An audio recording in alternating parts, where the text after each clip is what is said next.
Halo, Assalamualaikum warahmatullahi wabarakatuh. Selamat datang kembali di channel ini. Hari ini kita akan membahas tentang prinsip-prinsip teknik sampling di dalam probabilitas. Jadi kalau teman-teman belum menekan tombol subscribe, silakan tekan tombol subscribe dan nyalakan lonceng notifikasinya supaya teman-teman bisa mendapatkan info-info terbaru dari channel ini. Dan jika dirasa video ini bermanfaat, silahkan tekan tombol like. Baik teman-teman, kita mulai ya. Jadi pembahasan kita hari ini adalah tentang penjelasan umum sampel. Nah, di dalam pembahasan tersebut kita akan mendiskusikan tentang definisi dari sampel, kemudian alasan ketika sampel diperlukan, lalu waktu atau kapan sampel itu digunakan, kemudian pengguna sampel itu siapa saja, lalu di mana sampel ini bisa digunakan, bagaimana menghasilkan sampel yang baik dan besar ukuran sampelnya seperti apa, serta apakah penelitian yang kita lakukan nanti itu tergolong dari penelitian kualitatif atau penelitian kuantitatif. So, tanpa berpanjang lebar, let's get started. Baik, pada umumnya setiap orang itu telah memahami ide dan keuntungan-keuntungan dari pengambilan sampel dalam kehidupan sehari-hari. Nah, ini berfungsi untuk sebagai catatan ya, untuk membedakan dengan kata contoh dalam pengertian sehari-hari. Selanjutnya kita akan gunakan kata sampel sebagai terjemahan ya, gitu ya. Jadi sampel itu adalah contoh. Nah, sebagai contoh, seseorang yang mencoba rasa suatu jenis sup dalam satu panci gitu ya, dengan mengambil 1 sendok saja, karena dia ingin mencicipi begitu. Nah, tentu ya cuma 1 sendok saja gitu ya. Nah, itu orang ini bisa menyatakan rasa dari sup itu apakah manis, asam, asin, tawar, dan sebagainya. Walaupun dia ini tidak menghabiskan isi seluruh sup dari panci tersebut. Jadi untuk menyimpulkan bahwa rasa sup dari sebuah panci begitu ya, itu tidak perlu seseorang memakan supnya itu semua satu panci sampai habis kemudian dia bisa menyimpulkan bahwa sup itu enak atau tidak enak gitu ya. Dia cukup mengaduknya, kemudian mengambil 1 sendok saja untuk dicicipi begitu, kemudian dari sini orang ini bisa menyimpulkan bahwa sup itu enak atau tidak, seperti itu. Nah, untuk keperluan ini biasanya si pencicip itu terlebih dahulu ya, yang saya bilang tadi, mengaduk seluruh isi sup dalam panci untuk memastikan bahwa rasa dari sup yang akan dicicipinya itu akan sama dimanapun ia mengambil sampelnya. Nah, sebagai contoh yang lain gitu ya, jika dari beberapa staf suatu perusahaan yang diwawancarai menyatakan lebih menyukai jadwal kerja yang fleksibel, maka kita dapat memperkirakan bahwa staf yang lain, selain staf yang kita wawancarai tentunya, itu juga memiliki kesukaan yang sama, dengan catatan bahwa staf yang kita pilih sebagai sasaran wawancara tersebut, itu dapat menjadi representatif atau mewakili bagi seluruh staf. Nah, dari ilustrasi tersebut dapat kita ketahui bahwa ide dasar dari pengambilan sampel adalah mengobservasi beberapa elemen dari suatu populasi yang diharapkan mampu memberikan informasi yang berguna mengenai karakteristik populasi. Nah, populasi dalam hal ini adalah sup di dalam panci dan sampelnya adalah 1 sendok sup dari panci tersebut, gitu. Nah, dengan demikian seandainya di perusahaan terdapat beribu-ribu pekerja yang menjadi sasaran observasi, maka dapat ditemukan apa yang ingin diketahui dengan hanya mewawancarai beberapa orang dari mereka sehingga tidak akan memboroskan dana, waktu, dan tenaga. Jadi seperti itu teman-teman. Nah, pertanyaan pertama tentang apa yang dimaksud dengan sampel. Dari ilustrasi yang kita bahas tadi, kita telah menyebut kata populasi dan sampel. Agar diperoleh pemahaman yang seragam, pada kesempatan ini itu juga diulas secara ringkas tentang pengertian populasi dan sampel. Sebagaimana yang diketahui dari hasil suatu pengamatan, bisa berupa ukuran fisik, lebar atau luas, kemudian bisa berupa jawaban pertanyaan, ya atau tidak, atau juga bisa berupa klasifikasi. cacat atau normal gitu ya. Nah, semua kemungkinan pengukuran yang perlu diperhatikan tersebut disebut sebagai populasi. Banyaknya pengamatan atau anggota suatu populasi disebut sebagai ukuran populasi. Sedangkan suatu nilai yang menggambarkan ciri atau karakteristik populasi itu disebut sebagai parameter. Nah, parameter ini merupakan suatu nilai yang stabil karena nilai tersebut diperoleh atas hasil observasi seluruh anggota populasi. Nah, jika kita mengamati semua unsur atau anggota populasi, maka akan dikatakan kita itu sedang melakukan sensus. Nah, sedangkan sampel itu dipandang sebagai sebagian anggota dari populasi yang dipilih dengan menggunakan prosedur tertentu, sehingga diharapkan dapat mewakili populasinya. Banyaknya anggota suatu sampel disebut ukuran sampel. Sedangkan suatu nilai yang menggambarkan ciri sampel disebut sebagai statistik. Nah, karena statistik ini diperoleh dari sampel, dan sampel itu adalah data, maka dengan adanya perbedaan sampel yang terambil, nilai statistik yang diperoleh itu juga bisa berubah. Sehingga dengan demikian bervariasi atau berubah-ubahnya merupakan ciri dari statistik. Nah, selain itu, statistik ini dapat juga berarti data, seperti yang saya sampaikan tadi, yang berupa angka hasil pencatatan atas suatu kejadian. Sebagai contoh, statistik perekonomian suatu daerah di tahun 2020 sampai 2022 ketika pandemi corona sedang berlangsung, seperti itu. Nah, dari penjelasan ini, maka dapat disimpulkan bahwa populasi berarti keseluruhan unit atau individu dalam ruang lingkup yang ingin diteliti. Populasi ini dibedakan menjadi populasi sasaran atau target population dan populasi sampel atau sampling population. Target population adalah keseluruhan individu dalam area, wilayah, lokasi, atau kurun waktu yang sesuai dengan tujuan penelitian. Sedangkan populasi sampel adalah keseluruhan individu yang akan menjadi satuan analisis dalam populasi yang layak dan sesuai untuk dijadikan atau ditarik sebagai sampel penelitian sesuai dengan kerangka sampelnya atau disebut sebagai sampling frame.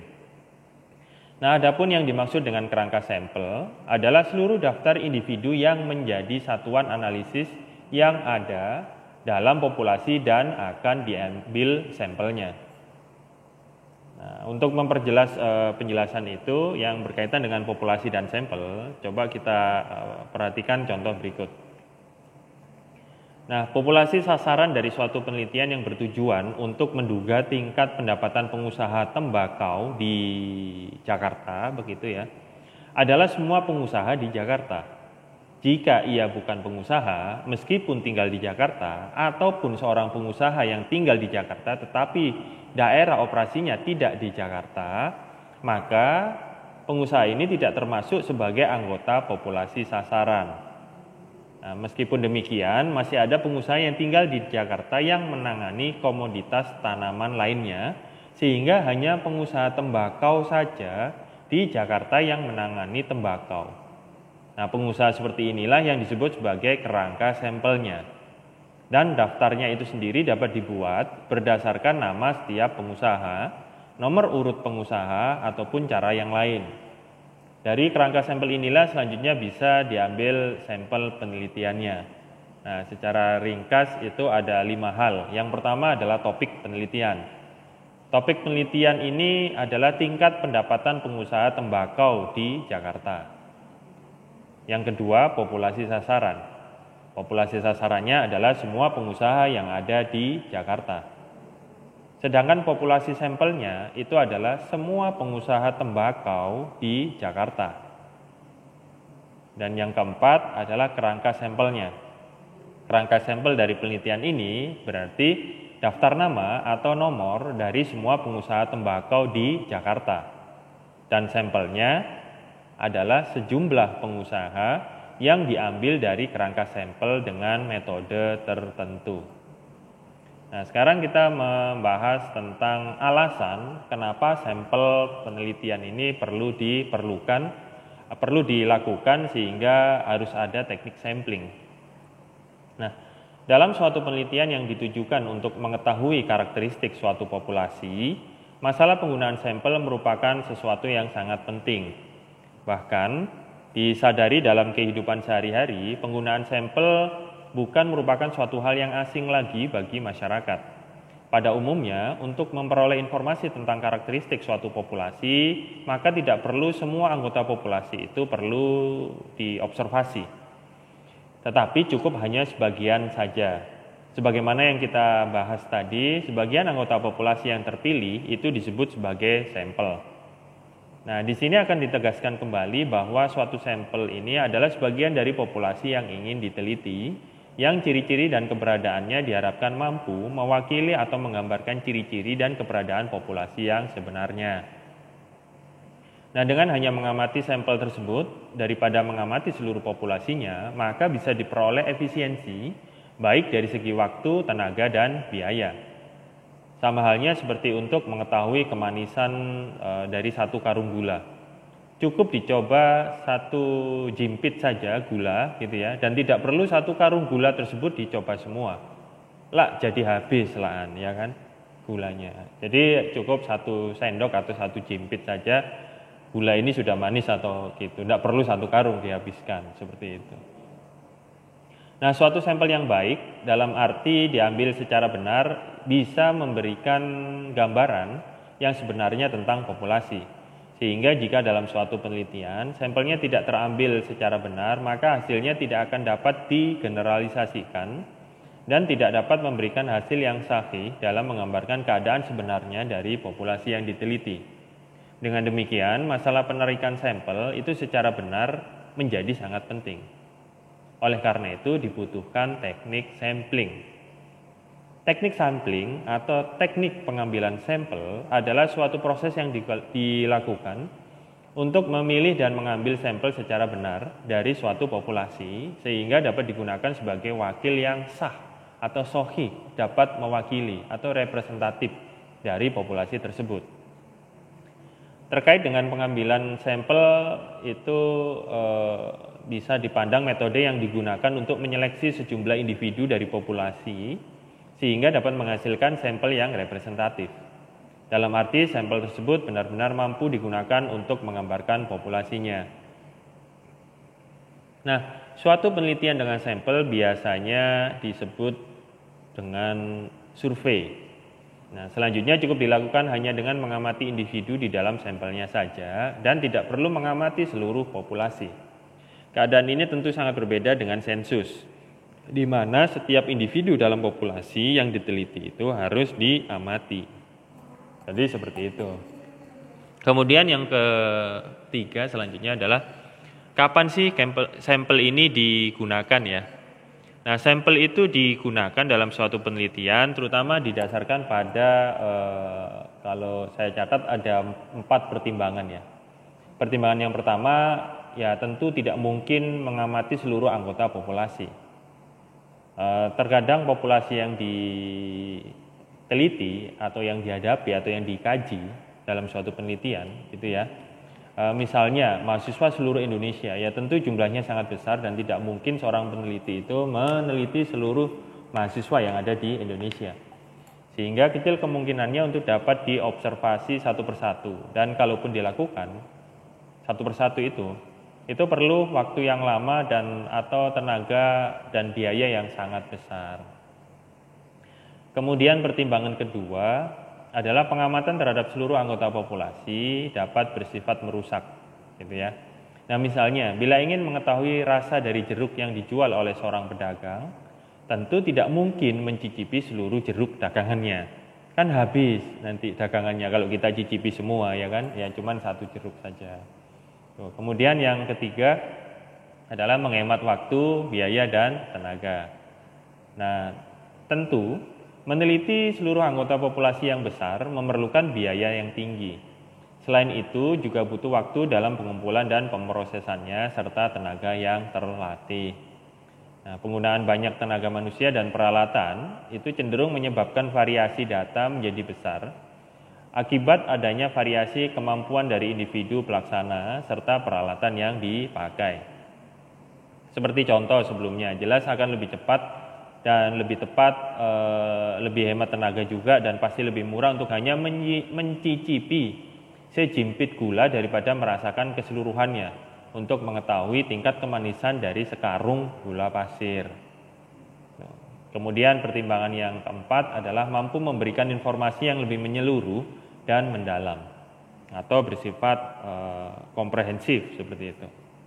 Nah, suatu sampel yang kecil atau jumlahnya sedikit akan lebih mudah untuk diteliti secara mendalam sehingga memberikan informasi yang lebih banyak daripada keseluruhan populasi yang diteliti.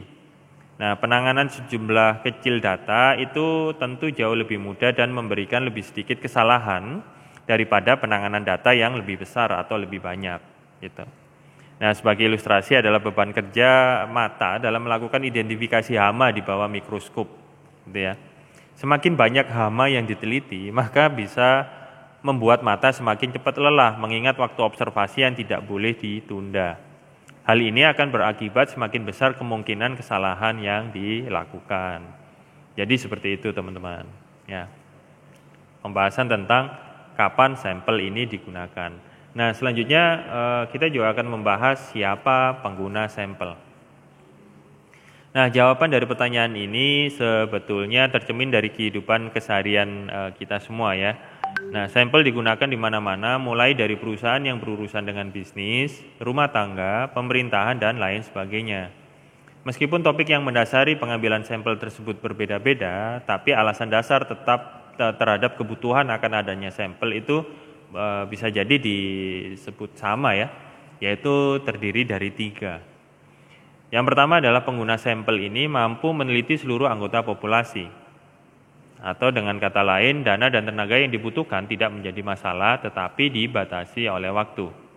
Kemudian yang kedua, pengguna sampel mempertimbangkan penghematan biaya, waktu dan tenaga dengan melakukan pengambilan sampel dibandingkan dengan pengorbanan yang dikeluarkan bila mereka harus memeriksa semua anggota populasi. Kemudian yang ketiga, pengguna sampel ini juga tidak memiliki kemampuan yang cukup untuk mengeksplorasi seluruh anggota populasi karena keterbatasan sumber daya yang tersedia. Nah, itulah tentang siapa sih pengguna sampel ini sebetulnya ya. Nah, kemudian yang selanjutnya, di mana sebaiknya sampel penelitian digunakan.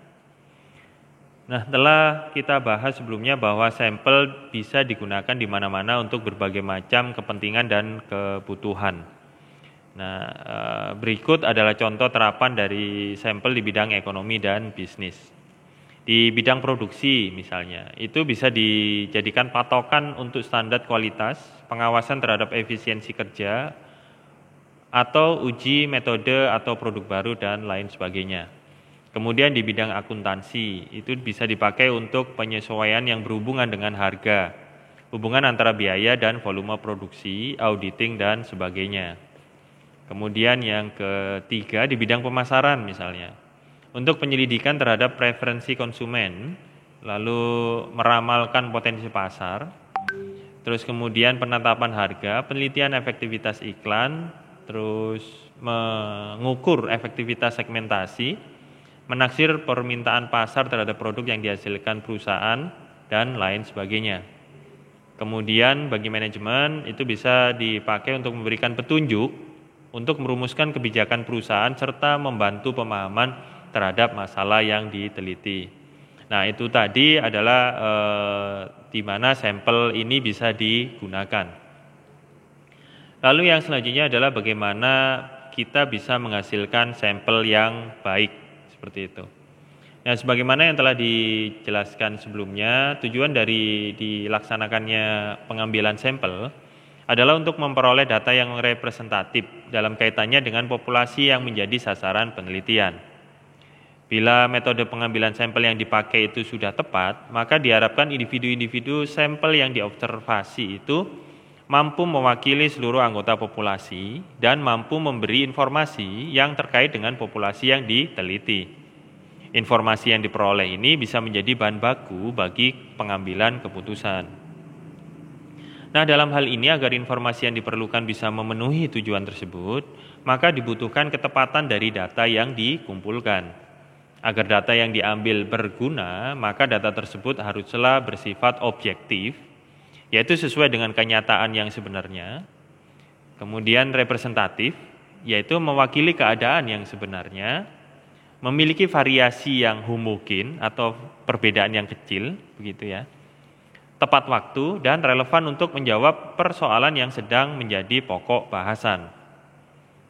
Nah, untuk mencapai tujuan tersebut diperlukan penggunaan metode pengambilan sampel yang tepat agar dari sampel yang diambil dapat diperoleh statistik yang bisa dipakai sebagai penduga bagi parameter populasi. Nah, statistik yang diperoleh ini akan menjadi penduga atau estimator yang baik jika memenuhi syarat-syarat. Syarat yang pertama adalah tidak bias, seperti itu. Kemudian yang kedua efisien, dan yang ketiga adalah konsisten. Jadi tidak bias, efisien, dan konsisten. Yang pertama, tidak bias. Suatu penduga atau estimator itu dikatakan tidak bias apabila nilai yang diharapkan atau E sama dengan expected value dari statistik adalah sama dengan nilai parameternya. Contoh, rata-rata sampel Y bar itu sama dengan 50, sedangkan rata-rata populasi atau mu yang diestimasi ternyata nilainya sama dengan 50. Maka dapat dikatakan bahwa rata-rata sampel merupakan penduga yang baik atau tidak bias karena nilai yang diharapkan dari statistik expected Y bar itu sama dengan nilai parameternya atau mu.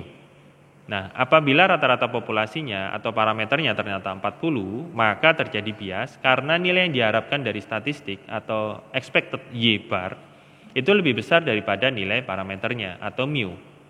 Nah, kejadian tersebut disebut overestimate, seperti itu.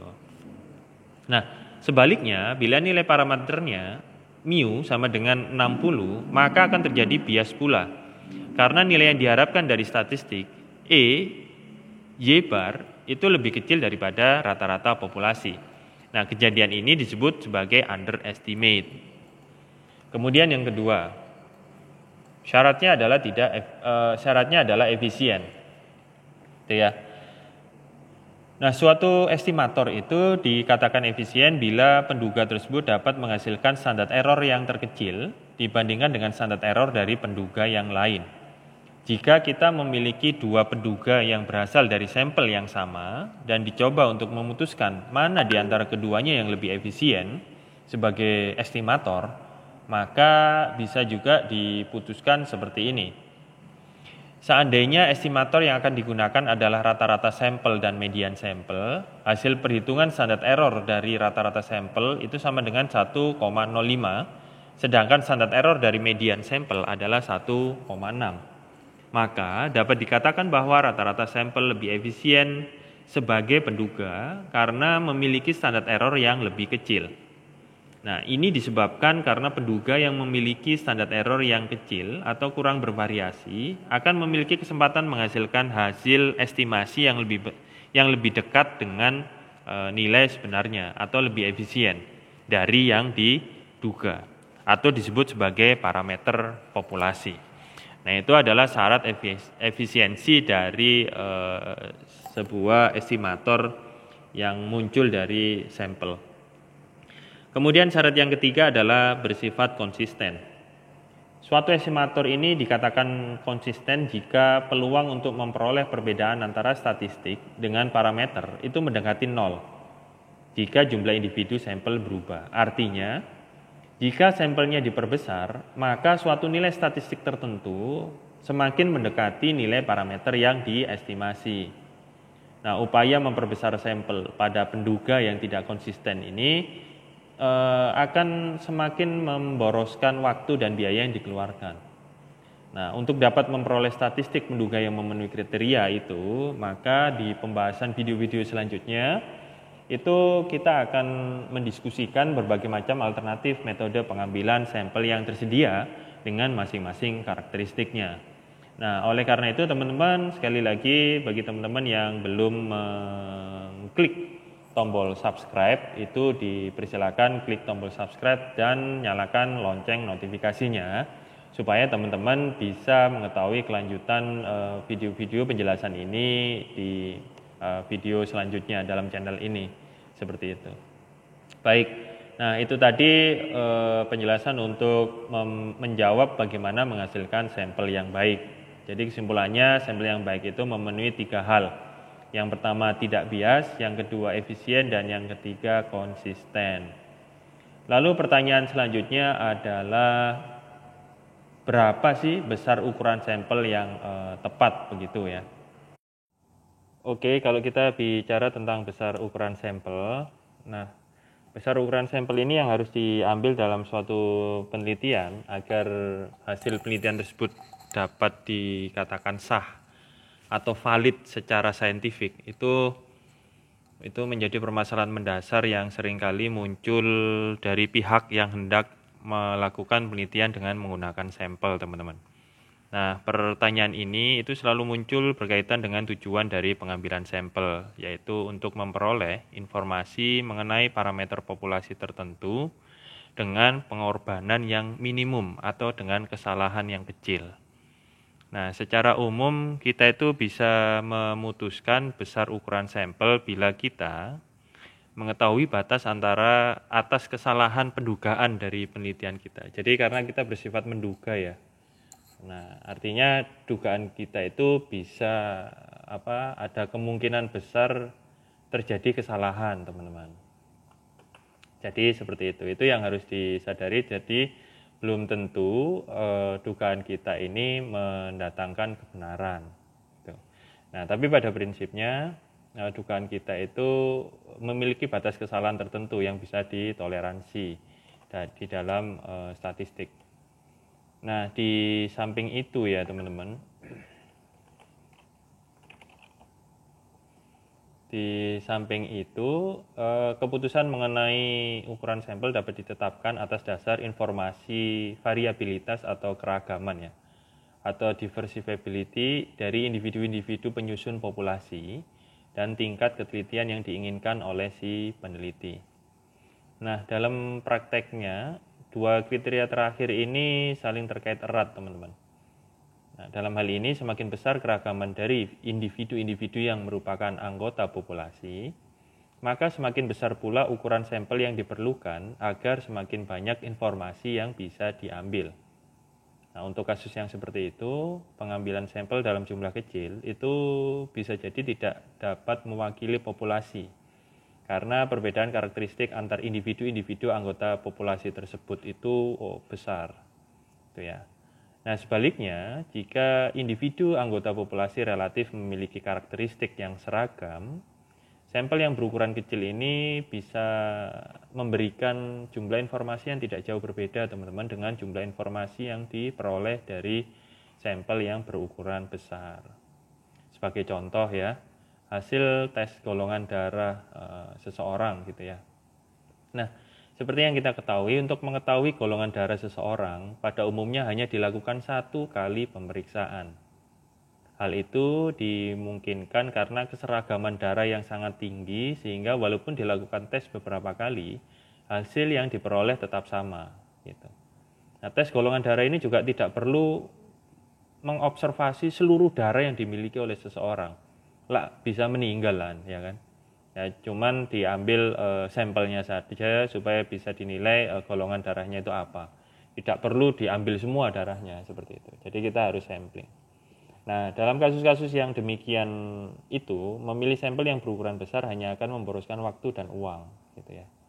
Nah, dalam kaitannya dengan kemantapan derajat akurasi dalam estimasi, gitu ya, atau pendugaan, kita itu juga bisa membutuhkan ukuran sampel yang semakin besar bila kita menginginkan peningkatan derajat akurasi pendugaan. Jadi ya memang betul, semakin besar sampel yang kita pakai, maka semakin besar juga tingkat akurasi pendugaan kita, karena semakin mendekati ke jumlah populasi kan. Nah, mengingat pentingnya masalah ukuran sampel dalam kaitannya dengan tingkat akurasi yang ingin diperoleh, maka dalam pembahasan kita ini penentuan besarnya ukuran sampel itu mendapatkan tempat yang khusus untuk diskusi seperti itu. Nah, detail mengenai besarnya ukuran sampel yang dibutuhkan untuk setiap metode pengambilan sampel itu kita bahas dalam diskusi-diskusi selanjutnya ya teman-teman ya. Nah, meskipun untuk ketepatannya perlu digunakan metode statistika dalam menentukan jumlah sampel yang harus diambil. Pada umumnya, untuk tahap awal ataupun untuk meneliti pemula, sampel itu diambil sekitar 10% dari total individu populasi yang diteliti. Nah, kalau sampel sebesar 10% dari populasi itu masih dianggap besar, itu ya lebih dari 30 atau 100, maka alternatif yang biasa digunakan adalah mengambil sampel sebanyak 30 saja. Dengan pertimbangan ukuran sampel tersebut telah dapat memberikan ragam sampel yang lebih stabil sebagai estimator ragam populasi. Nah, dari informasi ragam sampel yang kita peroleh ini, maka dapat diperkirakan ukuran sampel yang tepat atau representatif. Nah, pada tahap selanjutnya, dengan menggunakan formula penentuan ukuran sampel yang memadai, yang bergantung pada metode pemilihan sampel yang digunakan. Nah, bila berdasarkan formula yang digunakan, itu diperoleh ukuran sampel yang lebih besar daripada yang telah diambil pada tahap pendahuluan atau disebut juga tahap penjajakan. Nah, misalnya pada tahap penjajakan ini diambil 30 unit sampel dan ternyata setelah diperoleh informasi tentang pendukaan ragam populasi dan atau rata-rata populasi dari 30 unit sampel, yang kemudian nilainya dimasukkan dalam formula penghitungan ukuran sampel yang memadai, ternyata diperoleh ukuran sampel sebesar 50. Nah, maka kekurangan unit sampelnya harus diambil kembali dari populasi yang sama. Nah, setelah tahapan pengambilan seluruh unit sampel yang memadai tercapai, maka tahap selanjutnya adalah melakukan observasi terhadap individu-individu sampel yang terpilih dalam kaitannya dengan karakteristik yang diteliti. Nah, setelah itu, atas dasar data yang kita peroleh, dilakukan pendugaan terhadap parameter populasi yang mana hasilnya bisa digunakan untuk mengambil kesimpulan tentang karakteristik populasi yang dihadapi. Nah, selanjutnya pertanyaan tentang penelitian kita ini tergolong penelitian kualitatif atau penelitian kuantitatif. Nah, teknik pengambilan sampel yang dibahas pada pembahasan atau diskusi selanjutnya itu ditujukan untuk bagaimana cara kita mengambil sampel yang baik, teman-teman ya. Nah, dengan teknik pengambilan sampel yang tepat, selanjutnya dari individu-individu anggota populasi yang terpilih sebagai sampel, dilakukan observasi terhadap karakteristik yang ingin diteliti. Karakteristik yang diteliti ini bisa mengarahkan hasil penelitian ke arah penelitian kualitatif ataupun penelitian kuantitatif. Nah, bila karakteristik yang menjadi perhatian berkenaan dengan variabel yang menghasilkan data kualitatif, maka akan diperoleh hasil penelitian kualitatif. Sebaliknya, bila karakteristik penelitian berkaitan dengan variabel yang menghasilkan data kuantitatif, maka hasil penelitian dapat diarahkan ke penelitian kuantitatif maupun kualitatif. Baik, jadi itu teman-teman pembahasan kita tentang penjelasan umum tentang sampel.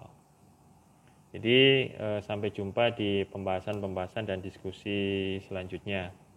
Dan semoga teman-teman bisa sehat semuanya ya. Baik, saya akhiri pembahasan kita kali ini dan sampai jumpa di pembahasan-pembahasan selanjutnya. Selamat pagi, selamat siang, dan selamat malam. Wabillahi taufiq wal hidayah. Wassalamualaikum warahmatullahi wabarakatuh. Sampai jumpa teman-teman.